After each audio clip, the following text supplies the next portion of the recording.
Yes, sir. Question for you. Yes, sir. Yeah, Mayor Gallo, I'm Rich Finkel. I live in close proximity to the sinkhole. Yes, Mr. Two things are going on. Yes, One sir. is, if you can, the rumors are swirling around Sure. concerning condemnation of properties in the vicinity of the hole.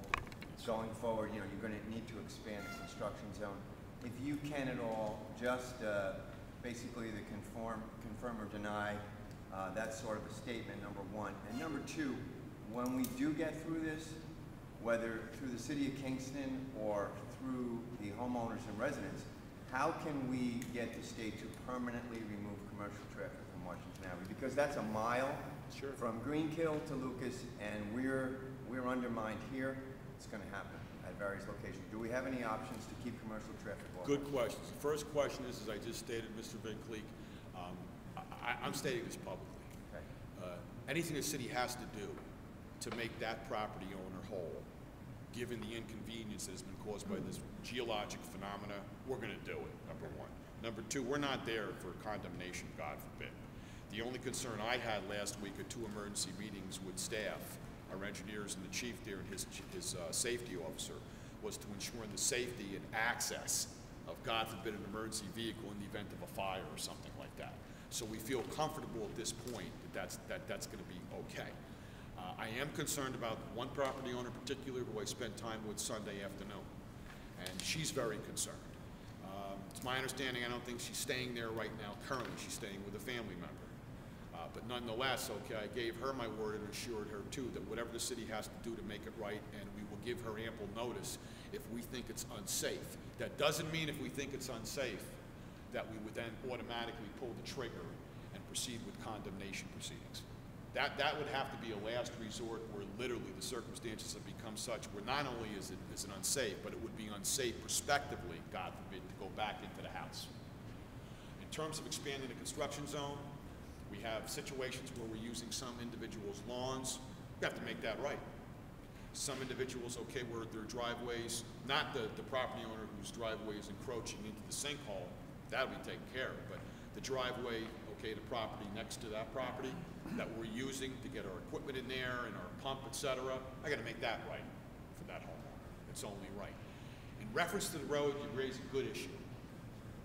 I don't know if you remember, but when the bus terminal was down on Broadway, okay, the buses, okay, would go up Broadway and they would hit the traffic circle, they would go out the thruway. Or they would go up Broadway, they'd get on the boulevard, and they would head out 32 to New Paltz in that fashion, which would bypass the inner part of Kingston, if you will, the area you're talking about, Mr. Van Cleek. The answer to that question would have to be working with our state representatives, because essentially that line is an artery to Route 32, which is a major source of commercial traffic. But there's, in my mind, and I don't know if you're going there, but maybe you were implying this, in my mind, the constant truck traffic, the heavy tonnage of those vehicles has probably over time contributed to the instability of the ground underneath that road, coupled with the fact where you have natural springs, aquifers, okay, coupled with the fact you have a tunnel down there that was put there by the DEP, which reminds me, we are in contact with DEP. We put them on notice. I don't know if we're proceeding, okay, with any legal action at this time, but we certainly are in contact. Andrew Zwiebel, our Corp Counsel, okay, spoke to their Deputy Counsel recently. She's indicated that the Deputy Commissioner will get back to us, speak to our engineers, hopefully provide us with some expertise with some of the tunnel experts who have expertise with this kind of infrastructure issue. So we're going to proceed at least in that fashion temporarily. As to whether I'm going to take action on behalf of the city and the taxpayers, okay, against the DEP, we're not there yet. But we're at least, okay, trying to work this out in some kind of good faith manner where we can get their expertise. And if I could, the tunnel project, the stage 1 is going to cost us $600,000. $600,000 to reline that tunnel.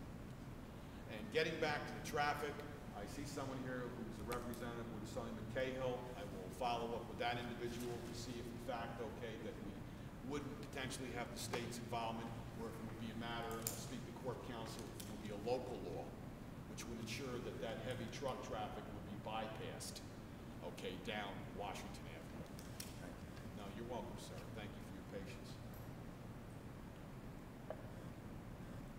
Are there 3 sinkholes now? Well, I know we had one, where's Superintendent Shub? Sir, don't we have one on Hunter that's not, that we're on, and where else now? Can you answer that question? Because I'm familiar with No, two others. I'm talking about at that site. I stopped by the other day and We have an extension, an expansion of essentially that sinkhole. So it's extending. So it's getting bigger. Yeah, that's why we put the bypass system in there, as I outlined earlier, to ensure that the water isn't running into the shaft. After last weekend, it was horrible. They had put plastic and dammed up that brook.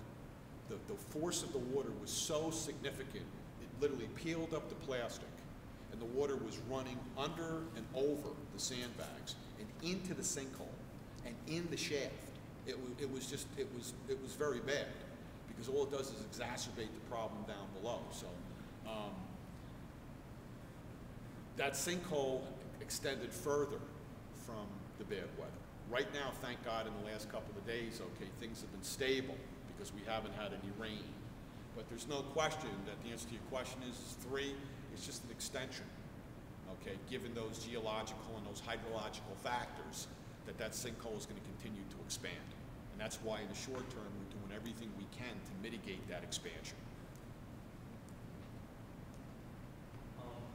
Break down Mr. Smith, yes. you break down the point for us, we have $1.8 million bond program, right? Stage 1 is, I think, $600,000.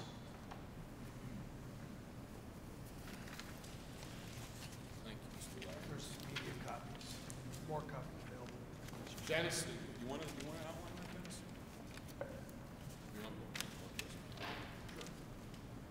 Dennis, what Mr. Larry, as our engineer consulting engineer, has done is put together essentially a handout for me and others, and I can make copies for any other residents as well. We have 7 of these. This is essentially what was presented, put together by Mr. Swenson's office and our office assisting, presented to the Finance Committee of the Council on June 13th. There's 7 copies. It's got a summary of the budget for the project, photographs of the tunnel, copies of that plan. It was essentially a PowerPoint presentation. So there's 7 of those for whatever members of the media outlet are here. And as discussed, Mr. Swenson can make more copies after the meeting. So Jesse, the first stage, as I stated, is $620,000 for the tunnel. Next stage, as you see in the handouts, for the streamlining piping to Delta Place, you're looking at $300,000. Streamlining piping to Hewitt is $250,000. Restoration of street and properties at this point is $100,000. Technical services and testing at $160,000, and then the contingencies with dewatering are $200,000. So it's $1,630,000 at this point, which will be bonded, if you will, okay, for this infrastructure repair. It's the city's only alternative to be able to pay for this kind of project. So, Mr. Kirby. You mentioned early on, I think you said there may be a potential of serious consequences at the sewer treatment plant Yes, sir. because of gravel getting in there. Can you explain that a little more? Well, there's, as I stated in my closing remarks, if there's, right now there's an attempt to minimize excessive accumulation of the silt and the inorganic material, which is discharged into our system. As I stated earlier in my remarks, remember, you have this combined system, which unfortunately is just further exacerbating our problems throughout the city with our infrastructure. So what the idea would be, Paul, is on Wilbur Avenue, we have a pump. And basically, okay, with regard to the collection lines, the Wilbur Avenue siphon, we're going to try to minimize, by using that pump, any deposit of the organics in the collection system.